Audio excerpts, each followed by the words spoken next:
Boa noite. Bom, é um prazer novamente estar aqui, depois de 4 meses, penso, da minha última presença. Eu penso a Casa Espírita como uma casa do saber. É uma oportunidade de você dialogar com a sociedade. É raro você juntar pessoas para poder debater ideias referentes à vida. Normalmente, hoje, os conglomerados se dão em torno de outras motivações e, cada vez mais, em exceção sobre o conhecimento, sobre assuntos pertinentes ao comportamento humano.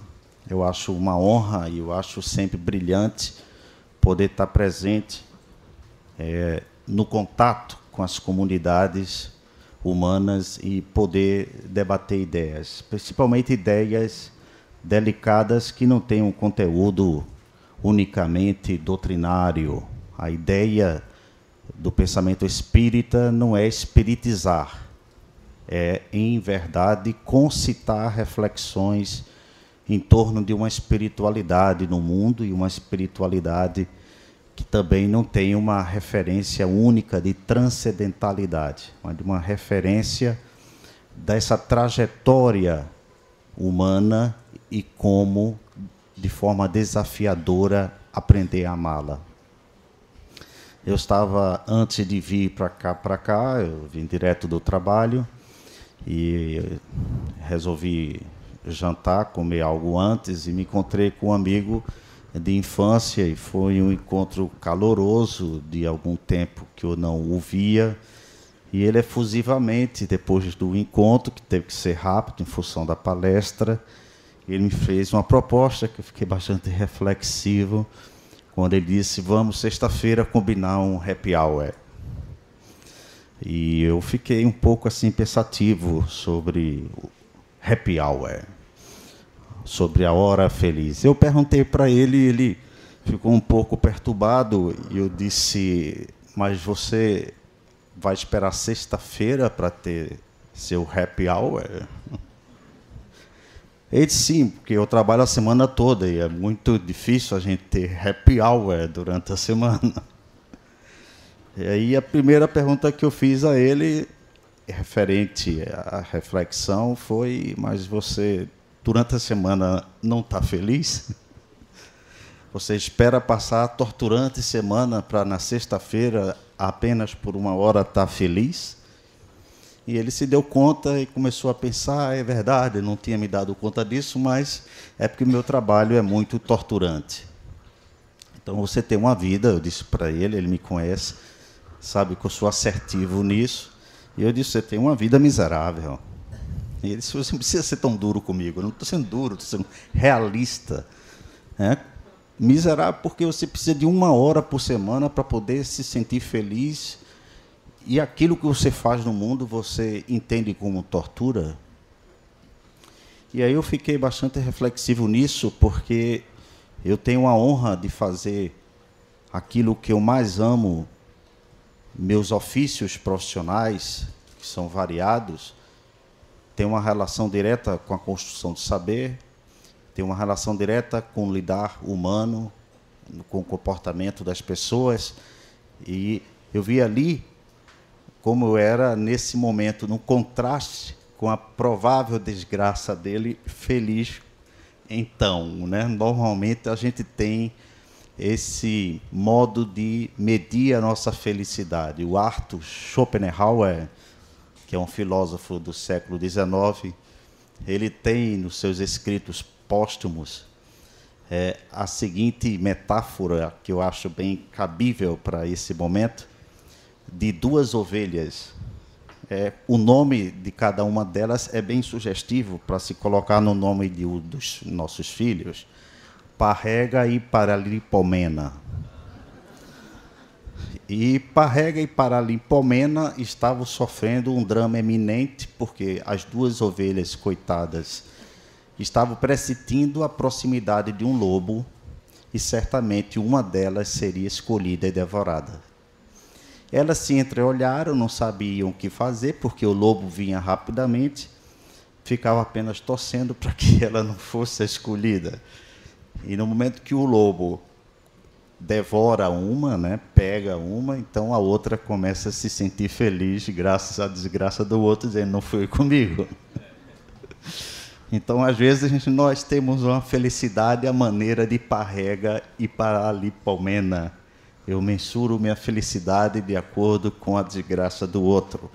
Não por acaso que nós temos uma tendência contemplativa de constante estado de alerta e êxtase pela tragédia.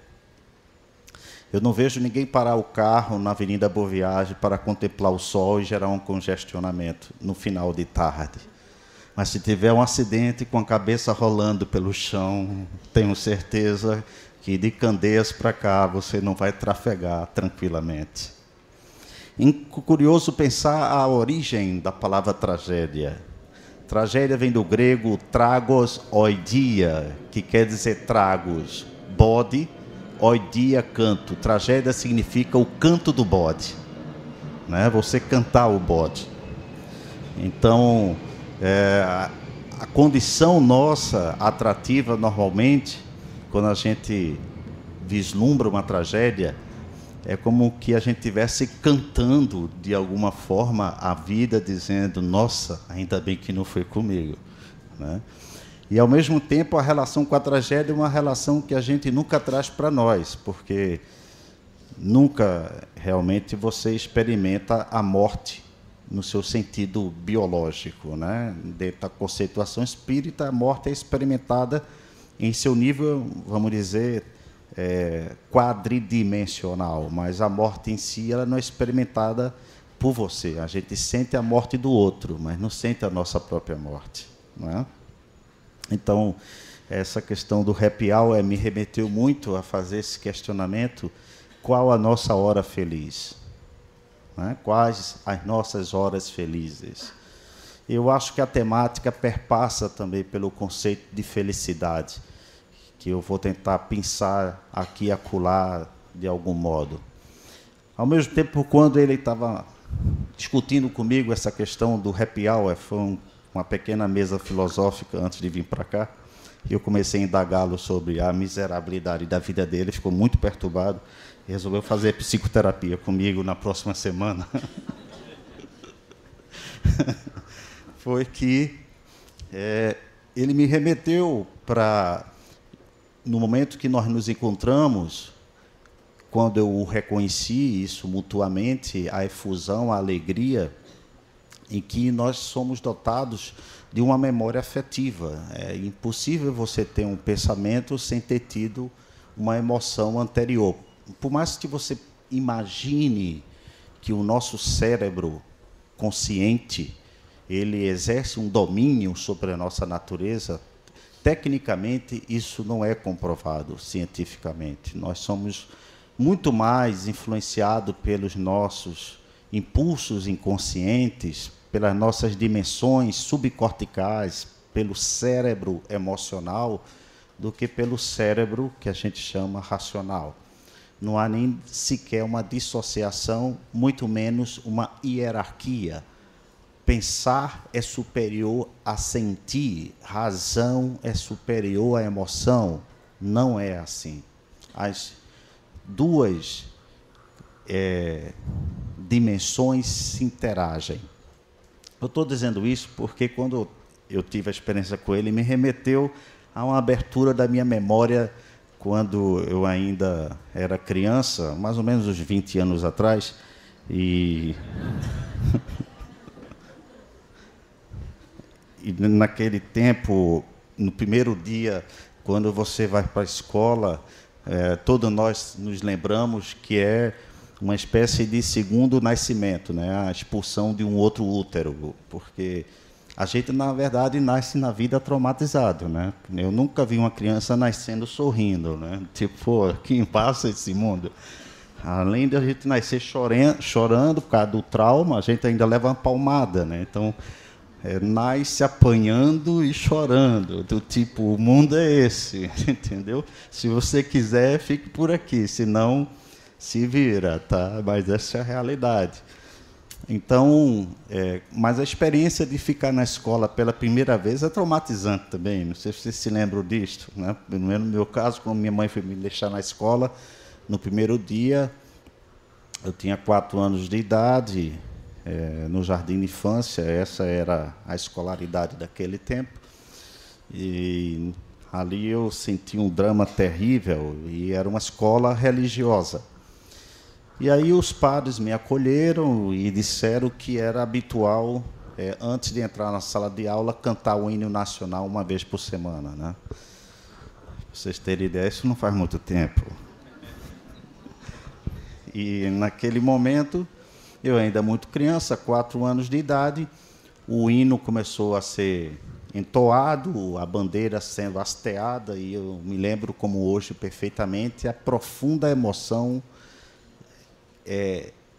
um misto entre alegria e tristeza que eu experimentei ao contemplar o hasteamento e o toque do hino nacional. E eu chorava muito, e eu sabia até, inclusive, alguns trechos do hino, e eu não entendia por quê. Essa memória tinha sido apagada, em verdade, durante alguns anos. Só quando eu tive mais ou menos 10 anos, eu me lembrei dessa memória, ela veio à tona. Porque uma coisa que eu quero que vocês saibam também, que é uma descoberta da neurociências atualmente, né? A função da memória não é lembrar, é esquecer. Né? Porque se você se lembrar de tudo, você não tem processamento de dados. Né? Também, se você esquecer de tudo é Alzheimer. Aí também não vale. Mas a função da memória é esquecer, é deletar algumas informações para que novas entrem, porque o cérebro não tem suporte para armazenamento total dessas informações que recebemos diariamente. Mas o fato é que, aos 10 anos de idade, eu me lembrei dessa experiência, emocionado, como eu fiquei ao escutar o hino nacional, e fui perguntar à minha mãe, né? Eu disse: mãe, olha, aconteceu que eu tive uma lembrança. Eu me lembrei que, quando tocou o hino nacional pela primeira vez, eu comecei a chorar muito, fiquei muito emocionado. Eu não consigo entender por isso. Inclusive, eu consegui me recordar de alguns trechos. Aí ela fez a grande revelação para mim, né, bombástica. E ela disse: meu filho, nunca falei para você. É porque, em verdade, toda vez que você acordava de madrugada, não tinha canção de niná que desse certo. E uma vez a sua avó teve um insight, né? Digamos que o mentor espiritual dela soprou nos ouvidos e disse: olha, vai ver que é a reencarnação de Olavo Bilac, ou coisa parecida. Canta o hino nacional para ele. E mamãe disse que foi um remédio na hora, porque assim que eu comecei a cantar, você parou imediatamente de chorar. E lançou um breve sorriso nos lábios. Aí eu disse: mãe, funcionou mesmo, né? Ela fez, foi um remédio certo. Porque toda vez que tu começava a chorar, eu cantava o hino nacional e tu calavas. Então ficou com a memória afetiva, né? Ficou lá fossilizada, do tipo, eu comecei a construir uma relação com a melodia do hino nacional, porque, em verdade, eu associei ao afeto da minha mãe. Então, o que eu quero dizer com isso é que, essencialmente, nós somos criaturas afetivas. Com raras exceções, algumas categorias humanas, como psicopatas, de grau de 15 a 23, obedecendo uma escala de um psicólogo canadense, eles não têm uma reação afetiva empática, porque a área específica, que é uma área bem limítrofe entre o sistema límbico e o hipocampo, não tem receptores nervosos. Então, eles não conseguem gerar empatia. Mas, tirando os psicopatas, nós, dominantemente, somos seres afetivos e empáticos, em graus variados. Isso significa que a pergunta é: qual é o teu happy hour? Porque essa é uma grande questão espírita. Né? A propositura espírita não é de fazer com que você, a maneira como nós, muitas das vezes, confundimos, felicidade não é alegria contínua, né? O Kierkegaard, que é um filósofo dinamarquês, ele já dizia que sem tristeza não há conhecimento de si. E na época dos monastérios medievais era muito típico com que se fosse estimulada o que eles chamavam da intristícia, porque a intristícia que dá origem à palavra tristeza. Sem intristícia não há arte, não há inspiração. Só que não é a tristeza que desanima, é a tristeza que gera introspecção. E a nossa felicidade hoje não é de introspecção. A nossa felicidade hoje é de excessiva exteriorização. Então, assim, minha avó sempre dizia, e uma vez quando era criança eu perguntava a ela: vó, por que todas as suas fotos a senhora nunca dá um sorriso? E sempre quando fui vendo a foto dos meus antepassados, ninguém sorria. E quando eu passo hoje para o outdoor e vejo aquele político, me desculpe se tiver algum político presente, é porque eu não consigo dizer político corrupto, porque eu acho que é um pleonasmo, mas vamos dizer assim, um político, né? Bom, eu não sei, realmente eu tive uma dificuldade de diferenciação semântica diante dos últimos acontecimentos. Mas o fato, quando vejo a foto de um político sorrindo no outdoor, sempre todo mundo está sorrindo, no Facebook todo mundo está sorrindo. Se alguém vai fazer uma breve refeição, posta lá a foto da salada e diz kkkk, né? Está rindo, né? Quer dizer, a gente passa a ter uma felicidade medida pela aprovação do outro, né? Porque o nosso felicitômetro é o número de curtidas que você tem naquilo que você posta, do tipo, veja como eu sou importante. Eu peguei 2 pacientes meus discutindo sobre isso. Quantas curtidas você teve na sua maior postagem? 2.300. E a outra falou, isso é uma besteira, eu tenho 5.000 amigos, eu tive 5.000 curtidas. E é uma coisa absurda. Uma vez a minha filha me perguntou: pai, quantos amigos o senhor tem? Eu disse: eu tenho 3. O senhor tem Facebook, tem lá 1.858, se não me engano, hoje. Eu disse: mas não são meus amigos. O nome está amigo, mas não são amigos. Eu só tenho 3 amigos íntimos e estou muito feliz com isso, né? Mas hoje o que vale muito é essa questão de você ter a visibilidade excessiva, inclusive, da sua intimidade. Você vai comer uma coisa e você posta e publica. Isso se tornou um sintoma de critério de felicidade para nós. Então, a minha avó me respondia: meu filho, para mim, aquele que está sempre sorrindo é um bobo alegre. Porque, em verdade, a nossa condição, a condição humana, ela requer alternâncias, seja em qualquer modalidade expressiva do ser humano, seja os humores, o comportamento, tudo isso precisa de alternância. Então, não tem como uma pessoa ficar o tempo todo alegre. Mas é uma exigência da nossa cultura, da nossa sociedade. Seja feliz, lute pela sua felicidade, é uma cobrança.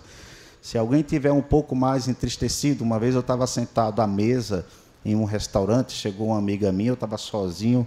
Ela disse: você está fazendo o que aí sozinho? Não, vou, estou esperando para almoçar. Mas está esperando alguém? Eu disse: não. Eu disse: mas que coisa mais triste. Eu disse: por quê? Você está sozinho almoçando? Eu disse: pô, mas qual é o problema disso? Tem que estar com alguém, tem que estar rindo, tem que estar na festividade, tem que estar tendo todas as curtidas possíveis e inimagináveis. Esse é o mundo hoje que foi reconfigurado. Mas, entrando no tema agora, para ser um pouco chatinho com vocês, eu acho muito interessante a gente refletir. Vou procurar ser um pouco ameno, não ser muito acadêmico, né? A última vez que eu estive aqui, eu recebi uma crítica por escrito de um frequentador dizendo que eu era muito acadêmico. E o Espiritismo é uma doutrina para pessoas simples e a mensagem tem que ser simples. Eu disse: mas isso é um absurdo. Porque, se você pensar como o Espiritismo surgiu, é uma contradição sem tamanho. E até isso cabe no tema atual, né? Por quê? Porque o Espiritismo surgiu justamente da academia. O Espiritismo surgiu... Eu quero saber aqui quem realmente leu toda a codificação espírita, inclusive o livro A Gênese. São poucas as pessoas, mas essas poucas pessoas, e mesmo aquelas que não leram a codificação, se diz espírita, mas não leram nem sequer a base da codificação, os seus 5 livros. Por quê? Porque são livros que, mesmo que tenha um didatismo, o máximo que as pessoas leem é o Evangelho, só para fazer em casa e aquilo aberto ao léu. Mas a leitura sistemática, estudada, praticamente ninguém faz. Então, por quê? Porque não é um conhecimento fácil de ser apreendido. Então, como é que você pode dizer que aquela é uma mensagem simples? Não é simples. Se você quer saber como estudar o espírito, que é imponderável, intangível, como é que você vai dizer que isso é simples? Como? Se você quer estudar a complexidade do comportamento humano, você vai dizer que isso é simples? Você está reduzindo a complexidade à sua preguiça de não querer estudar. Então, se você pensar como o espiritismo pipocou, eu tive lá em Paris, no cemitério. Kardec foi enterrado em Paris, depois ele foi trasladado para outro cemitério chamado Père Lachaise, que fica na área da grande metrópole de Paris. Eu estive lá. E é um dômen. O dômen é uma representação dos túmulos dos antigos galeses, das Gálias, que compreendia parte da França, Espanha e Portugal, onde o nome Kardec, para quem não sabe, Allan Kardec é um pseudônimo que diz respeito a um antigo sacerdote druida, revelação dada por uma médium. Mas o nome dele é outro, Hippolyte de Leon de Rivaio, é um nome que não tem nada a ver com o pseudônimo. Então, eles fizeram, sob sugestão de um grande astrônomo daquele tempo, que é o Camille Flammarion, e de alguns outros amigos, inclusive o Alexandre Dumas, autor do O Conde do Monte Cristo, eles construíram um túmulo parecido com o dos druidas. E o dômen fica bem no corredor, um pouco mais para frente fica o túmulo de Edith Piaf, e tem muitas celebridades lá enterradas. E eu fui lá, fiquei 1h30 à frente do túmulo de Allan Kardec, que ao lado tinha também da sua esposa, a Gabrielle Boudet, que era 9 anos mais velha do que ele, né? Era um cara inteligente, né? A experiência conta. Então, era uma poetisa, Mancheias, ele um pedagogo, muito dedicado, e estava lá. E nesse momento eu presenciei várias cenas de inúmeras pessoas que lá passavam, tocavam no busto de Kardec e faziam o sinal da cruz. Como assim? Outro vinha e ficava com as mãos, né, juntinhas, fazendo uma oração, Pai Nosso, né? Só estava faltando um muçulmano, né, fazer o cumprimento lá, entendeu? Então, bom, muçulmano, com todo o respeito, por favor, porque agora eu fiquei com medo com essa questão das Olimpíadas, né? Mas o fato é que, como pode um dito cientista e filósofo ser adorado como um líder religioso? Porque nós esquecemos a ciência, a filosofia e abraçamos a religião? Porque é mais fácil. Ciência e filosofia requer atividade cerebral constante. Religião é só consolo. Ciência e filosofia é dúvida, religião é certeza. Religião é consolação. Ciência e filosofia é provocação. Religião é verdade. Ciência e filosofia é conhecimento temporário. Então é muito mais fácil. E ali eu vi o cenário, ipso facto, né, assistindo a cena de várias pessoas passando e se beijando, tudo isso. Então, isso foi uma transfiguração, em resposta que eu estou dando a essa crítica. O Espiritismo nasceu da academia. E quem impulsionou o Espiritismo foram os grandes catedráticos do seu tempo, Camille Flammarion, Alexander Aksakov, Ernesto Bozano, William Crookes, o Arthur Conan Doyle, o autor do Sherlock Holmes, todos eles grandes literatas e intelectuais. Leon Denis. A questão é que é muito melhor ler Violeta na Janela que ler Depois da Morte de Leon Denis, ou O Problema do Ser, do Destino e da Dor. E por quê? Porque espiritismo é difícil de ser apreendido, né? Então a gente opta pelo chamado simples, que é confundido com simplório. Mas por que isto? E aí está o cruzamento com a proposta do tema, porque um dos elementos da ideologia do consumo é tornar as coisas prontas e dadas sem que você gere aquilo que os franceses são enfáticos em dizer: sem esforço não há nada que seja digno para ser conquistado. Isso, inclusive, é uma frase de Napoleão. Sem esforço não há nada que seja digno de ser conquistado. Então, essa é uma pedra fundamental. Qual é? É que nós queremos as coisas embaladas e prontas. E isso é, em verdade, uma contaminação do espírito do nosso tempo. Os alemães têm um conceito para isto, porque eles entendem que a cultura determina o pensamento das pessoas, como também as pessoas elas passam a mudar ou fixar essa cultura de acordo com a transmissão do conhecimento a cada geração, que é o Zeitgeist, o espírito do nosso tempo. Então, o espírito do nosso tempo, é bom que nós tenhamos consciência, é um espírito do nosso tempo onde a ideologia do consumo, ela é, em verdade, a grande agência de identidade do nosso tempo. E qual é o espírito da ideologia do consumo? O espírito da ideologia do consumo é a dominação. O espírito da ideologia do consumo é a fascinação. Nós não estamos mais hoje usando o teatro grego para poder comunicar o que o ser humano sente, driblando a repressão ou a condenação dos deuses do Olimpo através das máscaras, personas. Nós utilizamos hoje o palco para o espetáculo e para a farsa. E isso é muito interessante pensar que, se um dos espíritos da ideologia do consumo é a dominação, dominação de quê? A dominação do nosso inconsciente. É interessante pensar que poderíamos fazer um trocadilho à luz cartesiana, que não se trata mais penso, logo existo, é compro, logo existo. Você é determinado pelo seu poder de compra. E é muito interessante pensar que hoje não se produz apenas produtos para os consumidores. Essa é a grande marca do nosso tempo. Nós hoje produzimos consumidores para os produtos. Geramos necessidades, desejos e caprichos através das altas tecnologias da publicidade, da indústria cultural, todas elas a serviço de uma única lógica, que é a lógica do capital. E qual é a lógica do capital? O lucro. E qual é a lógica do capital?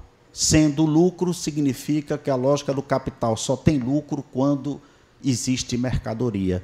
Então, as mercadorias não estão apenas nas prateleiras dos supermercados. As mercadorias também se constituem como os próprios consumidores e não apenas aquilo que consumimos. E de que maneira isso nos alcança, nos atinge sem que nós tenhamos a menor suspeita? Até mesmo, voltando aqui para o cenário espírita como exemplo, vamos imaginar que quando você consegue fazer com que algo seja muito mais facilmente alcançável e dispense seu esforço, que dispense você do seu trabalho intelectual e que chegue para você pronto, embalado, tipo uma comunicação mediúnica ou simplesmente a leitura de um livro que vai fazer com que você ilumine sua consciência, ou aquilo que o palestrante vai dizer, você vai dizer: poxa, agora é o meu caminho. Porque uma das coisas mais detestáveis para mim é a chamada literatura de autoajuda, como se diz, só ajuda aquele que vende, né? Porque quem compra fica no entorpecimento de um conhecimento que não pode ser confundido com informação. A nossa cultura do conhecimento não é de informar, é de formar o sujeito e não de informar a pessoa. Mas para ter uma formação e não apenas informação, formação significa você ter que passar por todo um processo de disciplina, de trabalho intelectual, de se deter nos estudos. Um aluno meu de medicina chegou para mim, mais ou menos um mês, e disse: professor, qual é o livro que o senhor recomenda para que eu possa entender? Ele quer ser psiquiatra. Qual é o livro que o senhor recomenda para que eu leia sobre as expressões psíquicas do ser humano? Se leia Os Irmãos Karamazov, do Dostoiévski. E disse: e como que eu também quero entender o funcionamento da lógica humana? Eu disse: então você vai ler também o Immanuel Kant.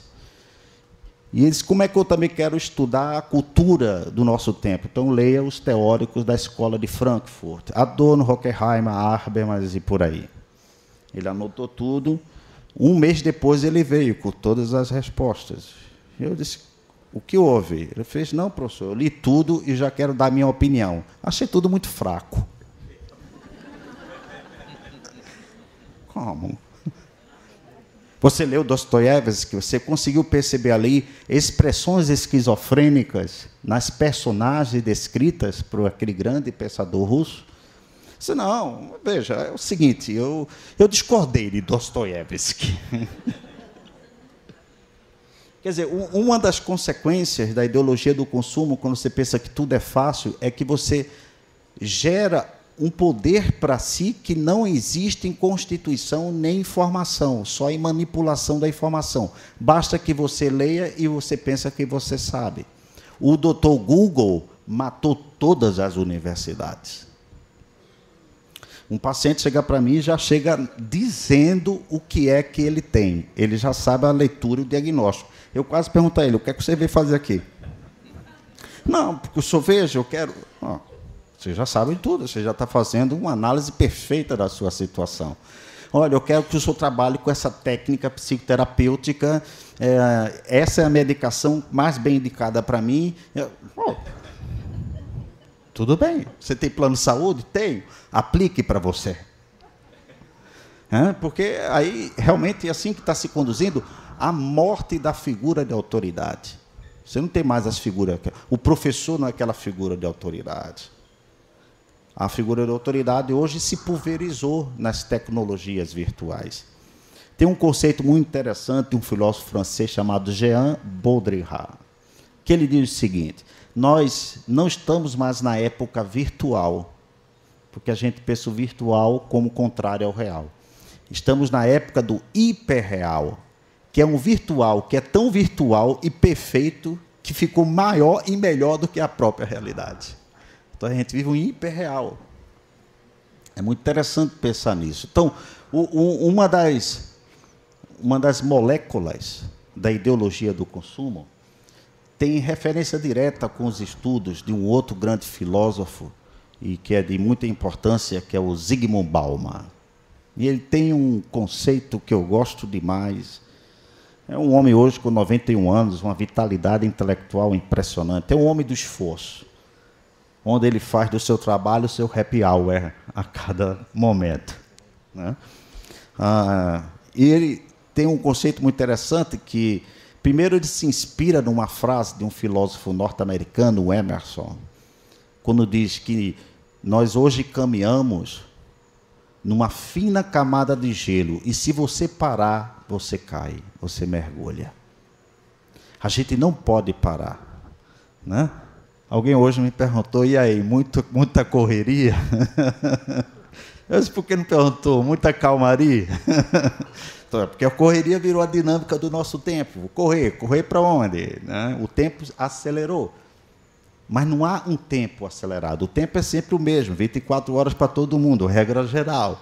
Como você se relaciona com o tempo é que determina o aproveitamento dele, o gerenciamento do tempo. Então, sobre essa característica, estamos numa fina camada de gelo, se a gente para, a gente aprofunda, isso me remete justamente que a ideologia do consumo, como ela tem a intenção de tornar as coisas altamente fáceis e acessíveis para serem adquiridas, porque esse é o projeto do sistema capitalista, que todo produto seja acessível e facilmente consumido. E facilmente descartável, que é outro elemento, né? Consumir e descartar, consumir e descartar. Ora, no que isso impactou para o desenvolvimento humano? É indiscutível pensar que nós padecemos, de uma certa maneira, de um empobrecimento intelectual nos tempos atuais. Quando eu pergunto ao meu aluno, faça uma dissertação sobre determinada temática, psicologia médica em ambulatório de hospital público, ele não sabe dissertar, ele sabe responder perguntas de múltiplas escolhas. Por que o senhor não faz a prova assim, professor? Porque eu tenho que escrever, porque não boto só o X? Eu disse, meu amigo, você não pensa com X. Você é um alfabeto. Não é? Então, o que existe é um treinamento cognitivo que leva as pessoas, estamos perdendo algumas habilidades cognitivas, algumas competências, como, por exemplo, o amor à profundidade. Por quê? Porque a profundidade requer um envolvimento, um engajamento, requer uma dedicação. Como a gente está muito no corre-corre, parar afunda. Então a gente tem que estar no corre-corre. Corre-corre significa você sempre estará na superfície. E a nossa cultura é uma cultura rasa e superficial. Você nunca vai querer parar para escutar um Chico Buarque. E Chico Buarque tocando em Caruaru, em São João, não existe. E ninguém vai pagar 500 mil reais a Chico Buarque para ele cantar no São João, porque ninguém vai. Mas o Wesley Safadão, né?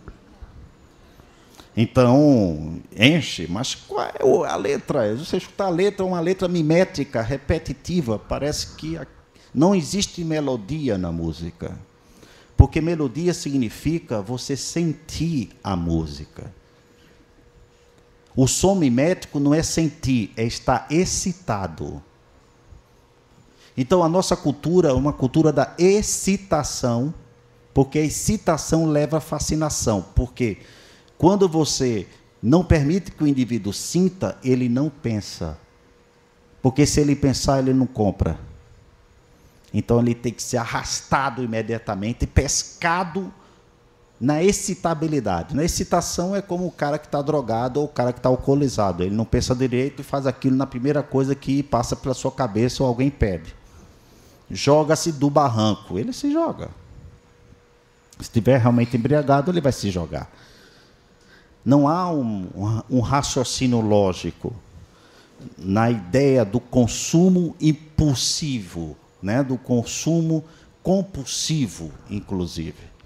Por quê? Porque a publicidade sofisticou-se a tal ponto de fazer com que todos os nossos desejos sejam convertidos hoje em felicidade. A proposta é não apenas que você adquira um produto, mas que esse produto traga para você não apenas aquilo que ele pode trazer, do tipo, a geladeira traz o quê? Refrigeramento dos produtos. Mas você, para vender uma geladeira, você coloca uma mulher muito bonita ao lado dela ou atrás de um carro e diz, se você comprar esse carro, você vai conquistar as mulheres mais belas de Recife. Ou o inverso, né, por favor. Se você bota lá um camarada, um palestrante espírita, pode ser que ninguém compre o carro. Mas tem que ter um anexo de apelo emocional. Porque a ideia de consumir não é somente ter o produto para um fim útil ou necessário, é também para trazer aquilo que sempre mobilizou o ser humano, que é a felicidade. Estamos sempre nesse ardor de buscar essa felicidade. Só que essa felicidade migrou da dimensão pessoal do esforço, do trabalho, da construção pessoal, da dedicação, desses atributos da personalidade que faz com que o indivíduo seja formador e não apenas informado. Porque quando você é um formador de opinião, você pensa. Então, a gente não tem uma sociedade de pensadores, a gente tem uma sociedade de consumidores. Então, o conhecimento ele também virou artigo de consumo. Você consome o conhecimento porque você quer que ele chegue embalado e pronto. E, por favor, palestrante, não dificulta a mensagem. Diga-me de forma nítida e clara o que eu devo fazer, porque essa é a questão. Não é quem eu sou, diga-me o que eu faço. Se você disser o que eu devo fazer, eu faço. Eu não quero ter o trabalho de descobrir por conta própria. A Mary Shelley, escritora do livro Dr. Victor Frankenstein, 19 anos, escreveu uma frase célebre no século XIX. Eu prefiro ser a vela que, mesmo queimando a mim mesma, me ilumino com minha própria luz, a seu espelho, ao seu lado, que apenas a refletirá. O espelho não vai queimar nunca, mas também não tem luz própria. A produção de um sujeito que possa mudar a perspectiva da nossa sociedade, do nosso consumo, é um sujeito que ele passa por toda uma ordem formativa que a ideologia do consumo castra, tira isso de você. Uma coisa interessante desse conceito de happy hour, né, é que eu me lembrei de uma frase de uma escola grega chamada estoicismo. A frase é a seguinte: lamente menos, espere menos e ame mais. É interessante pensar que a dinâmica psíquica nossa ou vai sempre para o passado e muitas vezes está indo para o futuro.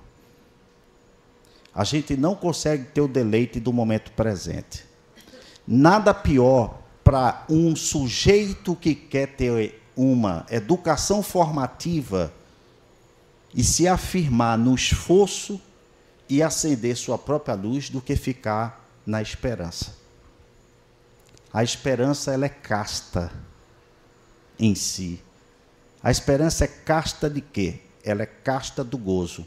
Porque eu só espero o que eu não tenho. Portanto, não estou no gozo ainda, não estou no usufruto.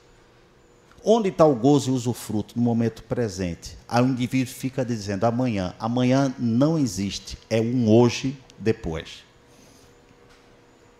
É uma autossabotagem que o indivíduo empreende em si, que ele fica sempre no culto da esperança. E essa esperança, não pense você, está simplesmente projetada para essa vida, não. Se não tomar cuidado, você vai colocar a esperança, inclusive, para outra vida, o que é muito mais complicado, porque você vai desperdiçar a massa bruta e real, concreta, que você tem em troca de uma promessa. Porque, afinal de contas, sejamos honestos, não obstante toda a nossa crença e fé, a gente não tem certeza plena. Não tem. Do ponto de vista científico, nada está comprovado. Tudo não passa da ânsia humana.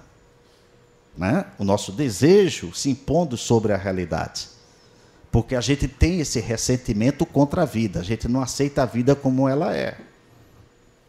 E o indivíduo, então, que é sempre alienável, é um indivíduo que tem ressentimento contra a vida. O indivíduo que está amando mais é o que está no momento presente. E só é possível amar mais quando você tem uma relação de amizade com a vida. Se você tem uma relação de inimizade com a vida, será como esse meu amigo que precisa passar a semana todinha na tortura do trabalho para ter uma hora, coitadinho, numa sexta-feira para dizer agora eu tenho a minha hora feliz, meu happy hour.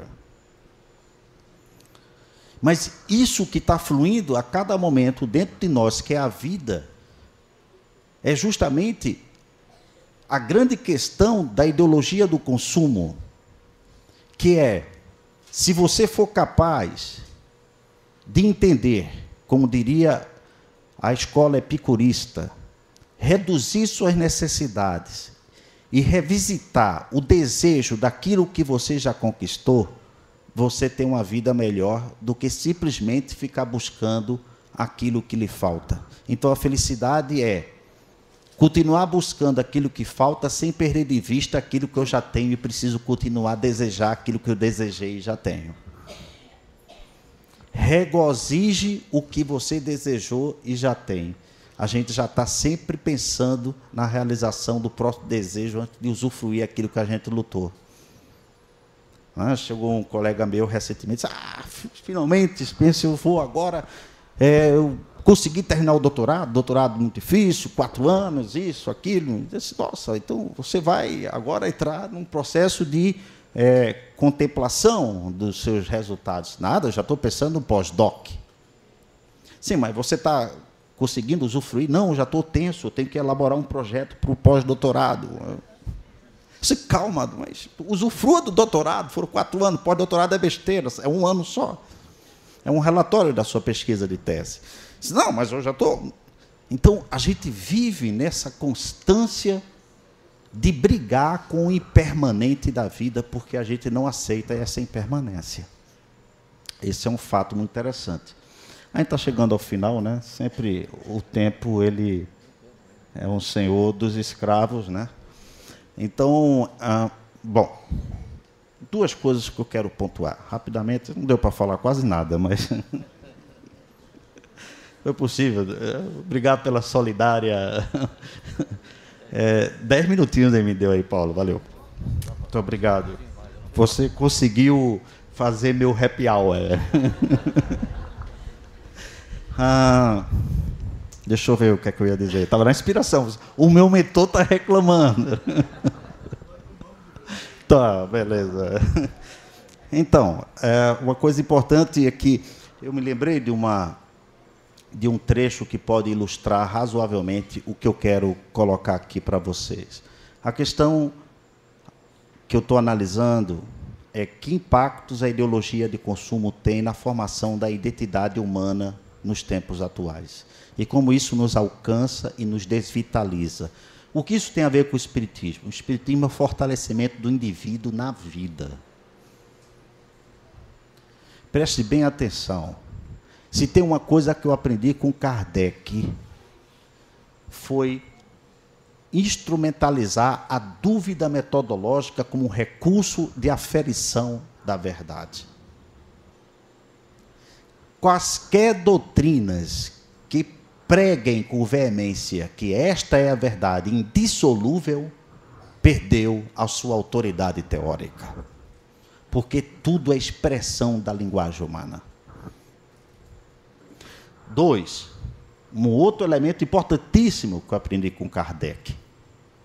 E esse é fatal. O que você faz do seu tempo? Significa dizer, você está fazendo aquilo que você ama, como diria Friedrich Nietzsche, na teoria do eterno retorno.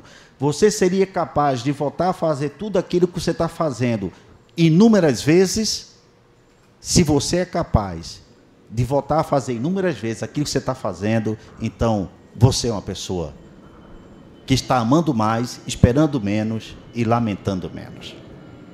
Portanto, você faz da sua vida, em verdade, o seu life happy, seu happy life. Não um happy hour, mas um happy life. A sua vida é feliz. Né? E uma vida feliz é uma vida de coragem. Por que coragem? Coragem é justamente você saber que suas escolhas, elas não são definidoras de certezas. Coragem significa me expor às incertezas e aos riscos. E é uma coisa que nos apavora. E muitas vezes a gente deixa, muitas vezes, de dar grandes saltos em nossas vidas por conta dos nossos medos de não querer perder as coisas, e esse medo de não querer perder as coisas já faz com que nós próprios percamos a coisa mais importante, que somos nós mesmos. Nós nos perdemos nos medos. Os medos não nos fazem frear necessariamente, sim, mas o medo superlativo ele gera um descontrole de si, uma perda de noção. O contrário da coragem não é a covardia. O contrário da coragem é a preguiça.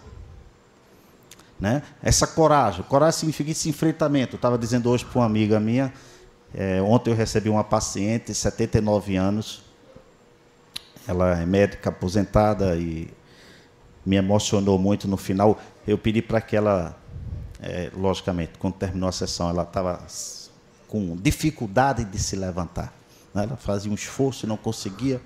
Aí eu me dispus, por favor, permita-me que eu a ajude. Ela disse, não. Nossa. E fiquei ali esperando, e ela com muita dificuldade, se levantando da cabeça, né? Até que fim conseguiu se levantar. E ela disse, assim eu fico de pé para a vida. Né? Olhou para mim e foi saindo lentamente, eu fui acompanhando-a até o elevador, me despedi dela e fiquei ali pensativo. Muitas das vezes a gente quer ajuda, não para voltar a caminhar, mas para ficar de onde não quer sair. E a coragem é enfrentamento, é disposição, é gerar vitalidade. Só é possível ter coragem quando você ama alguma coisa. E aí, essa metáfora do José Saramago é bem interessante. É um escritor português, vocês conhecem, né? Famoso literato, prêmio Nobel. E o Saramago faz uma paródia do mito da caverna de Platão. Eu não vou entrar porque vocês conhecem, tenho certeza, todos conhecem. Mas o mito da caverna de Platão é a ideia de que as pessoas estão acorrentadas dentro de uma caverna, olhando para a parede, e a projeção de suas sombras sobre a parede faz com que elas pensem que aquilo ali é a verdade, é a realidade. E um desses acorrentados consegue se desacorrentar, sai da caverna e olha o sol, e vem contar para os que estão sentados, dizendo, tem sol lá fora, é maravilhoso, uma coisa linda, é outra coisa. E o pessoal todo ali fixado, dizendo, deixa de besteira, senta aí, vamos contemplar a realidade que são as nossas sombras projetadas na parede. Saramago faz um diagnóstico do nosso tempo, muito interessante. Ele diz o seguinte, nunca em nenhum outro tempo a humanidade viveu tanto em profundidade a história da caverna de Platão como nos tempos atuais. Nunca as pessoas estiveram tão hipnotizadas em relação à farsa de viver, num verdadeiro processo de fascinação coletiva, dada a manipulação da cultura sobre as nossas mentes, que nos dispensa esforços e formação em troca de mercadorias. Nós estamos nos vendendo muito barato por muito pouca coisa. Essa é uma lástima.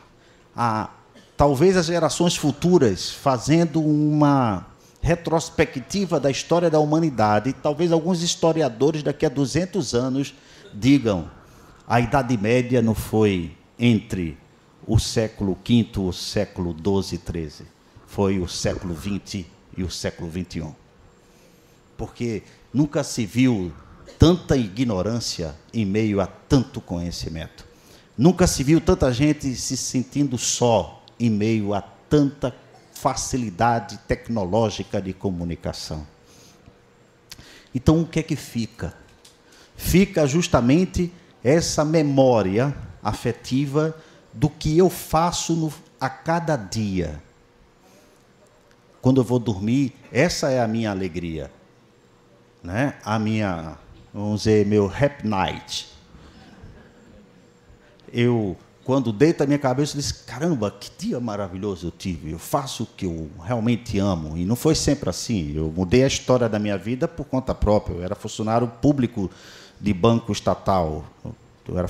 Sou formado em relações públicas, especialista em finanças, e mudei de rota totalmente. Eu queria fazer aquilo que eu entendia como mais identificável para mim. Então, o que fica para você no final de cada dia já é o suficiente para dizer a você como você está levando a sua vida. A mensagem espírita é justamente um questionamento, digamos, socrático. É um questionamento que Santo Agostinho se utiliza na questão 919 do Livro dos Espíritos. que é que eu fiz do meu dia de hoje? Não é? Porque se tu queres saber quem tu és, avalia o que tu fazes. E se o que tu fazes promove alegria, então a tua vida ela está numa rota adequada dentro do planejamento reencarnatório, digamos assim. Para finalizar, né? Chegou o tempo agora? Tem moratória? Não. Não, não tem. Eu vou exigir demais. Para concluir, interessante que a gente vai falando, as ideias vão surgindo. Eu me lembrei de uma cena. Né? Tem algumas pessoas aqui que me conhecem há uns 20 anos. Né? Eu tinha 5 anos de idade, lógico. A Dona Delza me conhece aqui há muito tempo. Lá da época que a gente tinha fundado lá Espírita Alvorada Cristã. Outras pessoas também. Mas eu me lembrei de uma situação de uma senhora que insistia em assistir minhas palestras. E era uma senhora que, com o tempo, ela começou a andar de cadeira de rodas. E para onde eu ia, para a casa que ela sabia, espírita, onde eu palestraria, ela ia de qualquer maneira. Mas o curioso é que, quando eu começava a palestra, ela já estava dormindo. E quando eu terminava a palestra, ela continuava dormindo. E eu não conseguia entender, porque qual o sentido daquilo, né? Mas, naturalmente, por uma questão de polidez social, não chegava a perguntar, por que a senhora vem, você só dorme? E depois que acabava a palestra, aí ela acordava, aí ela olhava para mim e disse, que palestra maravilhosa. Só gostou? Eu gostei.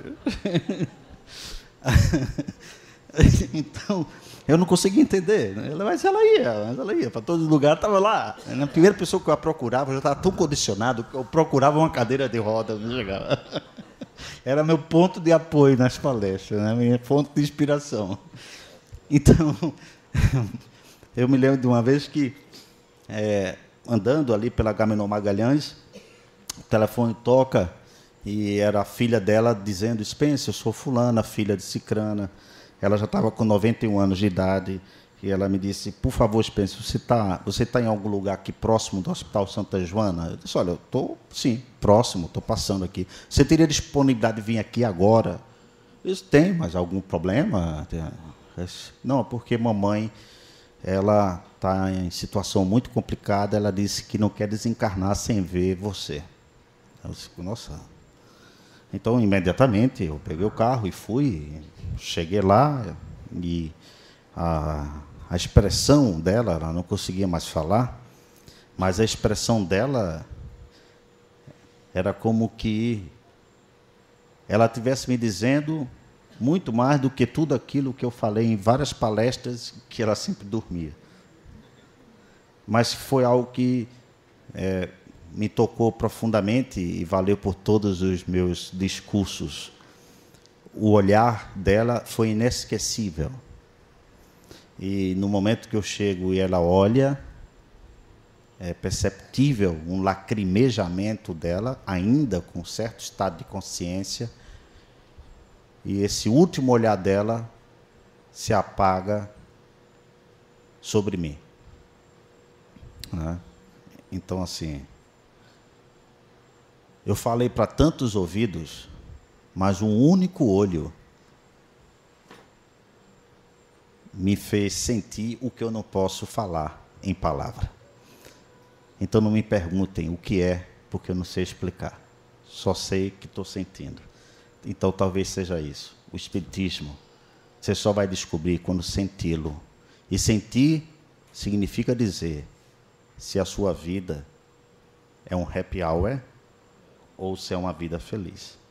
É isso aí. Obrigado.